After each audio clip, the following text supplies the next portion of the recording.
So hold up. So what happened is 2,000 years ago, we had a civilization, the native civilization.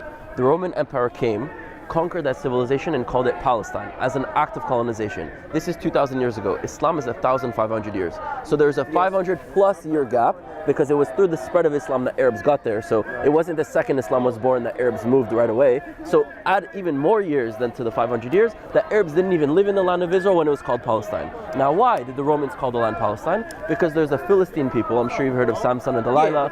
So when the Roman Empire conquered Judea, in order to insult the memory of the Jews, they named it by one of our former greatest enemies, which were people from Greece, not even related to the Arabs today from the east. So they named the land as a form of colonization and called the land Palestine. Then the Roman Empire falls, Byzantine Empire rises, they preserve the name Palestine, Byzantine Empire falls, different empires rise and falls, Ottomans, British, and there was never civilization that existed. It was only a territory controlled by different foreign empires. Now during colonization, you also have colonial migration. You have different minorities pouring into the land. That's why today you have Armenians, Muslims, Christians, Druzim, Bedouin. You have all sorts of minorities that have moved into the land for religious or economic opportunities. However, regardless of those individuals living there, it's still the native Judean population land. Now, what Israel did is in 1948, it freed the land from the British. They kicked out the British, they made the price of occupation more expensive than the benefits of exploitation. We forced the British to realize that it was better for them to leave economically than to stay. By blowing up their oil refinery in Haifa, by blowing up their hotels. Now regardless if someone agrees or not, that's what they did. Like you saw the movie Avatar, right? Yeah. Imagine the British like the human beings, and the Jews like the blue avatar, and we won. Yeah. And we finally, for the first time in history, were the only native people to revive their civilization. Now what happened after that? The surrounding Arab countries, not the populations, because the populations and the leadership are different and they should be separated. The leaders did not want a Jewish state, so they all attacked Israel, and since then, the local Arabs that have been living there, that now identify as Palestinian, have been caught in this war where the Jews are trying to fight powers that are trying to destroy us. And the reality that exists is we have to find... So it's not with Palestine.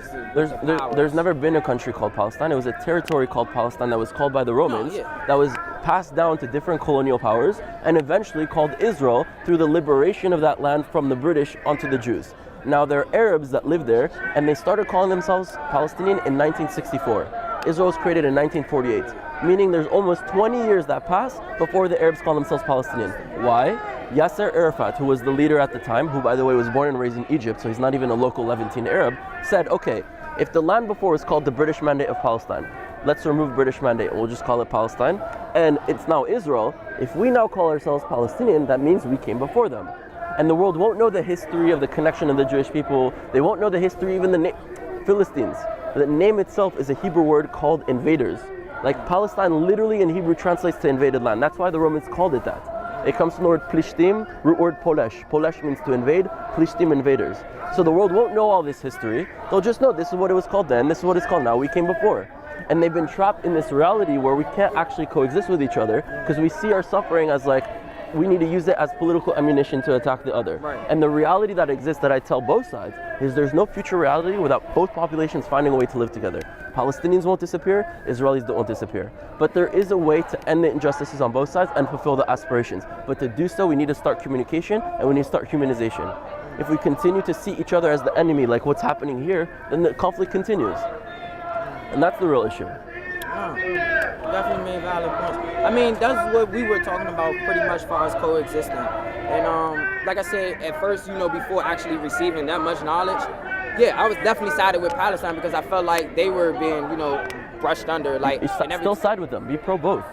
I say if you're anti-one, you're anti-both, because the reality is neither are going to disappear. A zero-sum game approach to this situation is allowing the conflict to continue. Don't be anti-Palestinian. Be pro-Palestinian, but also pro-Israeli. And that is the real issue. That's the crime, because there are people profiting from this conflict. So that's what, okay, so far as, does Trump support Israel? Does Israel support Trump? So, for example, Trump, if he truly supported Israel, he should end the foreign aid to Israel. Why? Because the foreign aid is not giving money to Israel, it's giving credit to Israel. So what does that cause? In the IDF, all of our weapons, our guns, our planes, our tanks, our bullets, our boots, our uniforms are made in the US. That causes Israel to be completely dependent, military, on another country, and allowing that country to impose foreign policy on it. If Trump was really pro-Israel, then he should remove that policy and allow Israel to create those jobs in Israel to allow us to profit from ourselves, our own economy, and to be dependent on ourselves. Because let's say, even if Trump is pro-Israel, it's not necessarily the next president. So if he truly cared for our long-term survival, then he would remove that policy. And there are things that he's done that is good, like moving the embassy to Jerusalem, in my opinion. However, there's a lot of things that he maintains that are bad, or pushing a two-state solution. A two-state solution, any conversation with a two-state solution prevents us from having real conversations that could create real solutions. Because You gotta hear both sides, right? yeah, look, the end of the day, two things have to be addressed: injustices for both, and aspirations for both. A two-state solution does neither for either. No, it's just y'all slap It's, together. it's, and it's then like, another okay, problem Jews fixed. can't and Arabs can't live together. Separate Oh, yourselves. so a separate state. Yeah. So, okay. And that doesn't allow Jews to be able to live in Judea and Samaria. It doesn't allow Arabs to go live in Akko and in places where they want to live as well. So this idea of separation and divide and conquer is a very Western perspective mindset to just impose, and they need to get out of it and allow the local people that actually have a stake in this. Because I live in Israel. My kids will be born there. And Palestinian kids will be born there as well. So I have a stake in trying to find a way to come together. But the rest of the world has a stake in continuing this conflict because it sells. It sells both with weapons and it sells both in the media, and the money keeps cycling and this conflict keeps going and we keep dying about it. Right, so like you said, so the powers that be just control y'all. Hey, they did this, they did that. Yeah. Fun, probably both sides, like Yeah. how America usually Exactly. does. And yeah, wow, that's crazy. So wow, okay. Thank you, ladies. See, 'cause I'm not gonna lie, yeah, like I was, like she explained Zionism to me because I thought there's a difference between Judaism and Zionism, which, how did you explain it again? He was like, yes, and you pretty much reiterated that fact. So now I just gotta go home, pretty much do some more piecing together and find out a way, like both sides can come together. Because that's the thing.